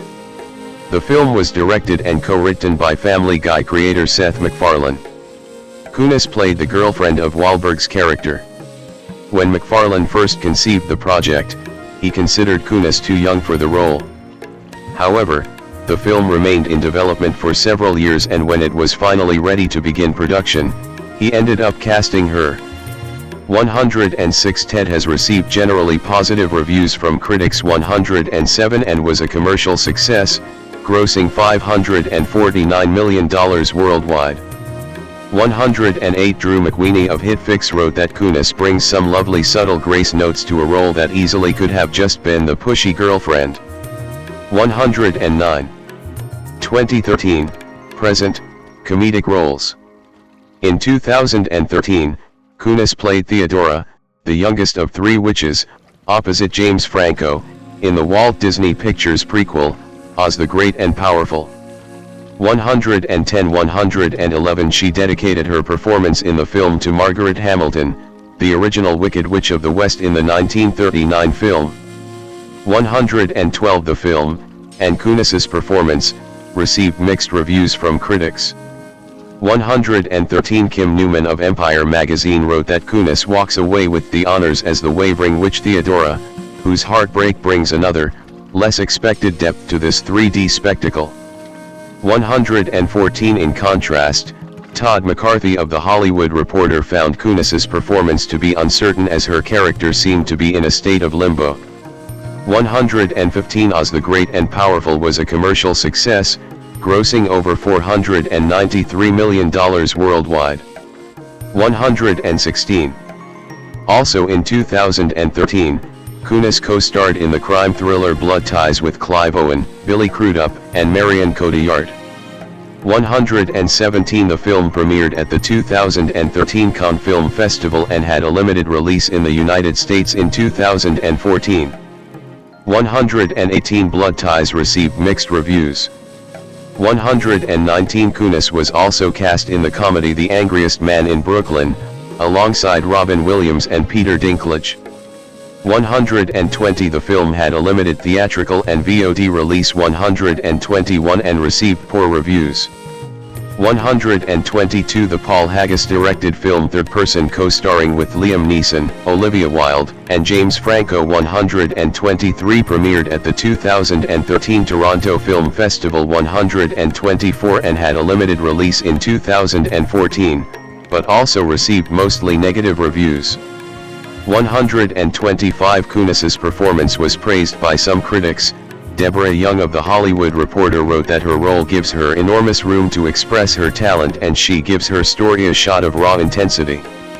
126 In October 2014, it was announced Kunis, along with her partners, had launched a new production company called Orchard Farm Productions. The company has a first-look deal with ABC Studios, where the company is based. Under the agreement, the team will develop and produce TV projects for broadcast and cable. 127 In 2015, Kunis co-starred with Channing Tatum in the science fiction film Jupiter Ascending, directed by the Wachowskis. 128 129 While the film grossed over $183.9 million on a $176 million budget. 130 It received mostly negative reviews, with a consensus that the production was narratively befuddled and a visually thrilling misfire. 131 Kunis promoting The Spy Who Dumped Me in 2018. Kunis co-starred with Kristen Bell and Christina Applegate in the comedy Bad Moms, which was released July 29, 2016. 132 It received mixed reviews from critics, who praised the cast and humor, though did not feel it could take full advantage of its assets. 133 Chris Nashawati from Entertainment Weekly wrote that Kunis manages to be both sympathetic and funny, and she has cracked comedic timing. 134 The film went on to earn more than $183.9 million with a budget of $20 million. 135 Following the financial success of Bad Moms, STX Entertainment reunited Kunis with her co-stars Kristen Bell and Kathryn Hahn for a sequel, A Bad Moms Christmas, which was released on November 1, 2017. 136 137 It went on to receive mixed reviews. 138 And gross over $130 million worldwide with a budget of $28 million. 139 In 2018, Kunis co-starred with Kate McKinnon in the comedy The Spy Who Dumped Me. The film received mixed reviews. 140 And went on to gross over $75 million worldwide with a budget of $40 million. 141 Kunis co-starred with Glenn Close in the film Four Good Days. Principal photography began in September 2019 in Los Angeles. 142 And premiered at the Sundance Film Festival on January 25, 2020. 143 The film received mixed reviews. 144 But Kunis was praised for her performance, with Pete Hammond from Deadline Hollywood stating Kunis was a revelation in the role. 145 While Richard Roper of the Chicago Sun-Times concluded her performance represents the finest work she has done. 146 In 2021, she co-starred with Allison Janney and Regina Hall in Breaking News in Yuba County, which was filmed in Mississippi. 147 The film was released February 12, 2021. 148 And received negative reviews from critics. 149 On April 30, 2022, it was announced that Kunis would have a guest appearance in the follow-up sitcom, That 90s Show. 150 In 2022, Kunis produced and starred in a Netflix film adaptation of Luckiest Girl Alive based on the Jessica Knoll novel of the same name. 151 Luckiest Girl Alive was released in select cinemas on September 30, 2022, before its streaming release on October 7, 2022, by Netflix. 152 The film received mixed reviews from critics. 153 However, Kunis received acclaim for her performance with Eric Massito from Collider, stating she delivered a career-best performance that is hypnotic and keeps you on the edge of your seat at every turn. 154 Additionally, Kunis received a nomination for the Drama Movie Star of 2022 at the 48th People's Choice Awards. 155. In 2023, it was announced that Kunis was slated to co-star with Michael Keaton in the comedy film Goodrich. Goodrich was released on October 18, 2024. 156. The film received positive reviews from critics. 157. Written and directed by Hallie Myers-Shire, Kunis also served as executive producer. 158. In 2024, Kunis closed a deal with Skydance to produce and star in The 47 Night Stand, a new film scripted by Greg Malins. 159. Additionally, Kunis has been added to the cast of the latest installment of the Knives Out franchise, joining Daniel Craig in Netflix's film Wake Up Dead Man, a Knives Out mystery. 160. In the media. Kunis for a spread in Esquire magazine in 2012. In 2007, Kunis participated in a video for the website Funny or Die, appearing alongside James Franco. The video was a parody of the MTV show The Hills and was a huge success for the website, with 2.4 million views over the next 10 years. 161. Sean Levy, director of Date Night, stated that part of what made him decide to cast Kunis with James Franco in the film was the chemistry he felt they had in the Funny or Die video. 162. In December 2008, Kunis was featured in Gap's Shine Your Own Star Christmas campaign. 163. In 2010, she was featured in the Women We Love segment in Esquire with an accompanied video. 164. Kunis was among several female stars photographed by Canadian singer-songwriter Bryan Adams in conjunction with the Calvin Klein collections for a feature titled American Women 2010, with the proceeds from the photographs donated to the NYC AIDS Foundation. 165. During the summer of 2010, Kunis served with Randy Jackson as the Master of Ceremonies for the 9th Annual Chrysalis Foundation benefit. The Chrysalis Foundation is a Los Angeles-based nonprofit organization formed to help economically disadvantaged and homeless individuals to become self-sufficient through employment opportunities. 166. GQ magazine named Kunis the Knockout of the Year for 2011. 167. With Men's Health naming her one of the 100 hottest women of all time. 168. FHM magazine ranked her number 9 on its 2012 Hot 100 list. 169. But she reached number 1 on their 2013 100 Sexiest Women in the World list. 171, which brought to an end a 4-year run by British women. 172. Prior to this, in 2008, Kunis stated, "You've got to base your career on something other than being FHM's top 100 number 1 girl. Your looks are going to die out, and then what's going to be left?" 19. Maxim has consistently ranked Kunis on its Hot 100 list, reaching a ranking of number 5 in both 2009 and 2011. 173 and number 3 in 2012. 174. 175. Esquire magazine named her 2012 Sexiest Woman Alive. 176. She ranked number 2 on Ask Men's list of top 99 women for 2013, behind only Jennifer Lawrence. 177. In 2013, she responded to those lists, "All I can say is, I feel honored to be considered sexy." 178. Christian Dior signed Kunis in 2012 to be the face of its spring fashion campaign. 179. 180. In February 2013, she was named Gemfield's global brand ambassador and the face of their advertising campaign. 181. Gemfields is a luxury company that produces emeralds, rubies, and amethysts. She visited Gemfield's mine in Zambia. 182. Kunis appeared wearing Gemfields' rubies for the world premiere of Jupiter Ascending.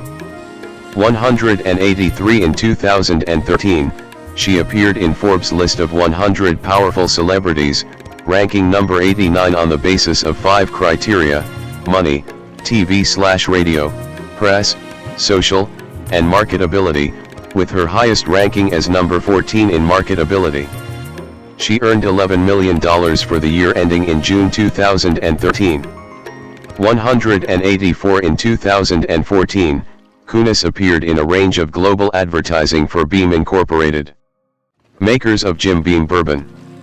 185 Her announcement on Conan that she would donate to Planned Parenthood in Vice President Mike Pence's name received praise from supporters of abortion rights. Conversely, several anti-abortion advocates criticized her and Beam Incorporated on Twitter, creating the hashtag #BoycottJimBeam. 186 187 Kunis was included on Time magazine's annual list of the 100 most influential people in the world in 2022. 188 Also in 2022 Kunis was included with Matthew McConaughey, Quinta Brunson, and Jennifer Hudson on People magazine's annual list of the People of the Year. 189 Personal life. Kunis attending the Marine Corps Ball in 2011. Kunis began dating actor Macaulay Culkin in 2002.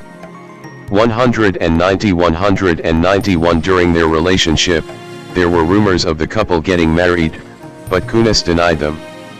192 On January 3, 2011, Kunis's publicist confirmed reports that Kunis and Culkin had ended their relationship, saying, "The split was amicable, and they remain close friends." 190 In January 2011, she revealed her struggle with chronic iritis that had caused temporary blindness in one eye. Some months earlier she went through with the surgery that corrected the problem. 193 Kunis also has heterochromia iridum, a condition in which the irises are different colors. Her left eye is brown, while her right eye is green. 170 On September 14, 2011, the Federal Bureau of Investigation, FBI, announced it was investigating the alleged hacking of Kunis's cell phone and email accounts, along with those of other celebrities such as Scarlett Johansson and Vanessa Hudgens. 194 195 196 Christopher Cheney from Jacksonville, Florida, later pleaded guilty in federal court to 9 counts of computer hacking. 197 In November 2011, Kunis was escorted by SGT Scott Moore to a U.S. Marine Corps ball in Greenville, North Carolina. She had accepted Moore's invitation in July after he posted it as a YouTube video while serving with the 3rd Battalion, 2nd Marine Regiment, in Afghanistan's Helmand Province. The event celebrated the Marine Corps' 236th anniversary. 198 Kunis began dating her former That 70s Show co-star Ashton Kutcher in 2012. 199 201 They became engaged in February 2014. 202 and were married in July 2015 in Oak Glen, California. 203 The couple have 2 children, a daughter born in October 2014. 204 205 and a son born in November 2016. 206 The family resides in a sustainable farmhouse, designed by the couple and architect Howard Backen, in Beverly Hills. 207 In 2016, Kunis, while pregnant with her second child, undertook the surprise renovation of her parents' condominium, over a 6-week period, which was documented for My House TV. 208 She had grown up in the condominium from the age of 9, along with her older brother and her parents. In April 2020, Kunis and Kutcher developed their own wine, named Quarantine Wine, with 100% of the proceeds going to give aid during the COVID-19 pandemic. 209 The following year, they launched Outside Wine, a blend of red wine, whose profits would benefit the Skate Park Project and Thorn.org. 210 In 2022, Kunis and Kutcher started a GoFundMe page to help 2 online companies, Airbnb and Flexport, to aid refugees fleeing the violence in Russia's invasion of Ukraine. They exceeded their $30 million goal as of March 18, 2022. The couple promised to donate $3 million of their own money to the cause. 211, 212, 213. In 2023, after the conviction of that 70s show cast mate Danny Masterson for rape, Kunis, along with Ashton Kutcher, wrote letters to the judge in support of Masterson. 214. The letters stated that Masterson was a good person and that he treated people with decency, equality, and generosity. 215. After the letters were made public, Kunis and Kutcher received immediate backlash and criticism for their support of Masterson, especially due to Kunis and Kutcher's involvement in Thorn, a charity to expose the sexual exploitation of children. After the backlash, Kunis and Kutcher apologized in a video. In the video, the two claimed that the letters were only intended for the judge and not for the public. The apology was similarly criticized as performative and insincere. 216. Political views. Kunis is a supporter of the Democratic Party. 23. In a 2012 interview, she criticized the Republican Party, saying, "The way that Republicans attack women is so offensive to me. And the way they talk about religion is offensive. I may not be a practicing Jew, but why do we gotta talk about Jesus all the time?" 176. In 2017, Kunis disclosed that she had been making monthly donations to Planned Parenthood in Mike Pence's name. 217. In 2021, Kunis signed a letter by the American organization Creative Community for Peace denouncing attempts by boycott, divestment, and sanctions to boycott the Tel Aviv International LGBTQ+ Film Festival. 218. She also signed another petition by the CCFP calling for Amazon to remove the film and book Hebrews to Negroes, Wake Up Black America, an anti-Semitic work that promoted Holocaust denial after it was promoted by American professional basketball player Kyrie Irving. 219. 220. Following the Hamas-led attack on Israel on October 7, 2023, Kunis signed the No Hostage Left Behind letter, calling for United States President Joe Biden to ensure the release of all hostages kidnapped during the attacks. 221. Acting credits and awards. Main articles, Mila Kunis filmography and list of awards and nominations received by Mila Kunis. According to the review aggregator site Rotten Tomatoes, Kunis's most critically successful films are Gia, 1998, Forgetting Sarah Marshall, 2008, Extract, 2009, Date Night, 2010, Black Swan, 2010, Friends with Benefits, 2011, Ted, 2012, Oz the Great and Powerful, 2013, and Bad Moms, 2016. 222. Her television projects include Fox sitcom That 70s Show, 1998 to 2006, and animated series Family Guy, 1999, present. 223. Kunis has received 1 Golden Globe nomination for Best Supporting Actress and 2 Screen Actors Guild Awards nominations for Best Supporting Actress and Outstanding Performance by a Cast for her performance in Black Swan, 2010. 224. 225. Kunis was nominated for an Annie Award for Best Voice Acting for her work in Family Guy and has garnered 2 Critics' Choice Awards nominations for Best Supporting Actress in Black Swan, 2010, and Best Actress in a Comedy in Ted, 2012, respectively. Early life. Ken Campbell attended York Community High School in Elmhurst, Illinois, Southern Illinois University Carbondale and Columbia College Chicago as a film major. He began training in comedic improvisation at the Players Workshop of the Second City in 1983. He then performed with the comedy group Contents Under Pressure before joining the Second City's national touring company. He then became a member of the resident company of the Second City Northwest, and after 3 reviews there he was hired onto the Second City's ETC Theater as well, before moving to Los Angeles, CA. Career. While he was still a member of the Second City, Campbell played Santa in Home Alone. He then played Animal for 3 years on the Fox television series Herman's Head. He was Buckman in the Fox 1996 submarine comedy Down Periscope. Campbell appeared in the Seinfeld episode The Seven, where he played Ken, the husband of Susan's first cousin, Carrie. He played Bruce, the owner of a bookstore in the 1997 Disney Channel original movie Under Wraps. He appeared as oil driller Max Leonard in the film Armageddon, and as the man in Hall in Groundhog Day.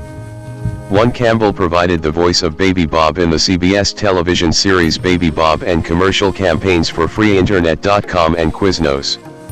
Campbell was the voice of the Beaver Gordon along with Norm Macdonald in Canadian Bell mobility phone commercials and served for a decade as the primary imaging voice for Cleveland adult hit station WHLK 106.5 The Lake. He is presently the primary voice heard on KYOT 95.5 The Mountain Radio in Phoenix, Arizona. He voiced the bear, Boomer, in the animated film Wonder Park, 2019, and the consequent animated series on Nickelodeon. Personal life. In October 2023, Campbell was diagnosed with cancer. After securing money through a fundraiser, he underwent surgery in December of that year to remove a tumor that had grown on the bottom of his mouth. Wonder Park is a 2019 animated adventure comedy film written by Josh Applebaum and Andre Nemec, about a young girl who encounters a real version of her magical amusement park run by anthropomorphic animals. The film features the voices of Jennifer Garner, Matthew Broderick, John Oliver, Mila Kunis, Kenan Thompson, Ken Jeong, Norbert Leo Butz, Brianna Densky, and Ken Hudson Campbell. The animation was provided by Alien Animation Studios. The film was directed by Dylan Brown.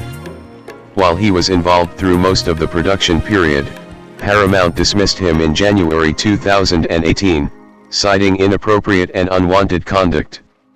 As a result, a director's credit is not included in the final film. 1. Wonder Park was released in the United States on March 15, 2019, by Paramount Pictures.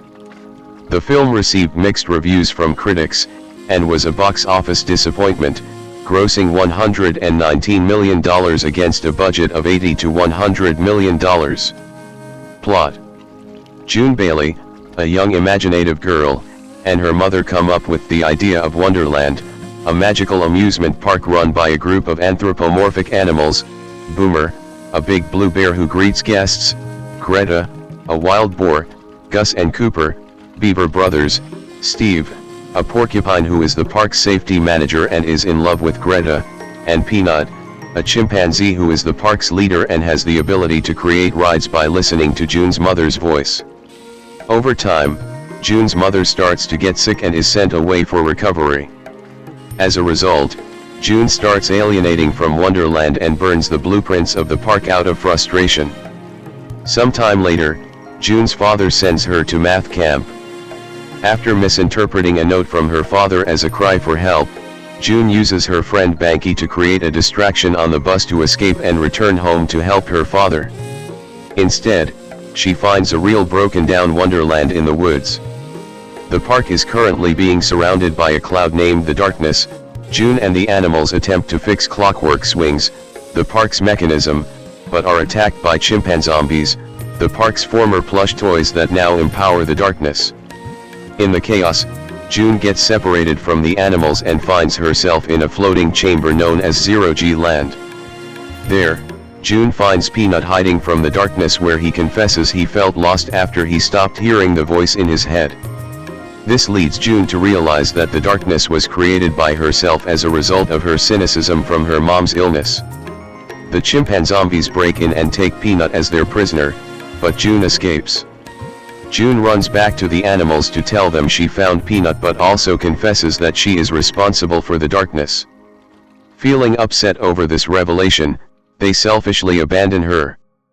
After noticing the piece of the blueprint and realizing that she has been able to create the ideas for the park herself, June fixes one of the attractions to catch up with the animals and make it to Clockwork Swings. She also explains why she created the Darkness, and seeing that she wants to help, the animals reform the team to save Peanut and Wonderland. The gang finds the chimpanzombies taking Peanut to get sucked up into the Darkness. The animals fight back while June rushes to save Peanut by jumping into the void. She promises him that she will provide the voice for his imagination and that he should not let the darkness take over him, giving him an idea to make a slide out of bendy straws to escape. While the gang and Peanut are riding the slide to avoid the chimpanzombies, June then notices that Clockwork Swings is attached to her name written in cursive, just like the blueprint piece. With Peanut's help, they get Clockwork Swings back up and running by using her name to move the gears, and clear up Wonderland from the darkness. A cloud remains over the park, to which June interprets as a reminder to continue to be imaginative. June returns home, and with it, her now cured mother, and they set up a Wonderland in their backyard. June then shares with other kids the story of Wonderland. Voice cast: Brianna Densky as June Bailey, an imaginative and optimistic girl who created Wonderland. Sophia Molly as young June. Jennifer Garner as June's mother. Matthew Broderick as June's father. John Oliver as Steve, a white porcupine who is the safety officer of Wonderland. Mila Kunis as Greta, a wild boar who is Steve's love interest. Kenan Thompson as Gus, an orange beaver who is Cooper's brother. Ryan Fitzgerald voices Gus in the Australian version and Joe Sugg in the UK version 11. Ken Jeong as Cooper, a red beaver who is Gus' brother. Wippa voices Cooper in the Australian version and Casper Lee in the UK version 11. Norbert Leo Butts as Peanut, a chimpanzee who acts as Wonderland's main mascot and ride creator. Ken Hudson Campbell as Boomer, a narcoleptic blue bear who welcomes the visitors to Wonderland. Tom Baker voices Boomer in the UK version 12. Michael Urbas as Banky, June's best friend. Kevin Chamberlain as Uncle Tony. Eamon Holmes voices Uncle Tony in the UK version 13. Kate McGregor Stewart as Aunt Albertine, Ulysses' older sister. Ruth Langsford voices Aunt Albertine in the UK version 13. Kath Soucy as bus counselor Shannon. Christopher Plummer as narrator, uncredited. Catherine Cavadini and David Arnott provided additional voices via ADR Group. Citation needed. Production. Wonder Park started development in early 2012, with the story being written by Galaxy Quest and Lemony Snicket's A Series of Unfortunate Events writer Robert Gordon 14, and production commenced in September 2014. 15 In June 2015, it was revealed that Spain's Alien Animation Studios would produce the film. 16 animators and artists working on the film included Joan Berenger 17, Betsy Bauer 18, Tony Reyna 19, Maddie Taylor 20, 21, 22, Ravinder Kundi 23, Ender Liza 24, Natalie Franchenicarp 25, Eduardo Quintana 26, Nathan Fowkes 27, Jose Vicente de Maria Martinez 28, Victor Porras 29, 30, Alfonso Badia 31, 32, 33, 34, Laura Petrini 35, Jesus Marino 36, 37, Alex Mateo 38 and Alberto Montalva Garcia 39. In November 2015, Paramount Animation officially announced the project, then titled Amusement Park, with former Pixar animator Dylan Brown directing. 40 The voices in the film were set as Matthew Broderick, Jennifer Garner, Ken Hudson Campbell, originally Jeffrey Tambor, 41 Kenan Thompson, Ken Jeong, Mila Kunis, and John Oliver. 40 For the lead role of June Bailey, the filmmakers wanted an unknown actress for the part. More than 1,500 people from all over the US and the world auditioned before 11-year-old Brianna Densky from Terryville, Connecticut was offered the role. 42-43 A raccoon character named Bandit was planned to appear as a main character, but was cut from the final film. 1924. In January 2018, it was reported that Brown was fired from the production by Paramount Pictures, following an investigation into complaints of inappropriate and unwanted conduct. 10 Paramount offered the director's credit to multiple key creative personnel on the film, but they refused, fearing the film would be detrimental to their careers. 44 The position went then uncredited in the film. 45 1B In April 2018, the title of the film was changed from Amusement Park to Wonder Park. 46. Music. Main article, Wonder Park, soundtrack. The music for Wonder Park was scored by composer Stephen Price. 47. The album was released on March 8, 2019, 48 a week before the film was released into theaters. Grace Vanderwaal recorded the song Hideaway for the film. 49. In April 2018, it was reported that Rachel Platten would perform an original song for Wonder Park. 50. The single, titled Wonder, was released in March 2019. Release. Wonder Park was released on March 15, 2019, by Paramount Pictures. 5140 In January 2017, the film was moved up from its original release date, March 22, 2019, to July 13, 2018. 5251 A few months later, it was pushed back from July 13, 2018, to August 10, 2018. 53, and by August 2017, it was pushed back for a final time to March 15, 2019. 51. Home media. Wonder Park was released on DVD and Blu-ray on June 18, 2019, and on digital HD on June 4, by Paramount Home Entertainment. 54. Reception. Box office. Wonder Park grossed $45.2 million in the United States and Canada, and $74.4 million in other territories, for a worldwide total of $119.6 million, against a production budget of around $80 to $100 million. 9/8. In the United States and Canada, Wonder Park was released alongside Captive State and 5 Feet Apart, and was projected to gross $8 to $14 million from 3,838 theaters in its opening weekend.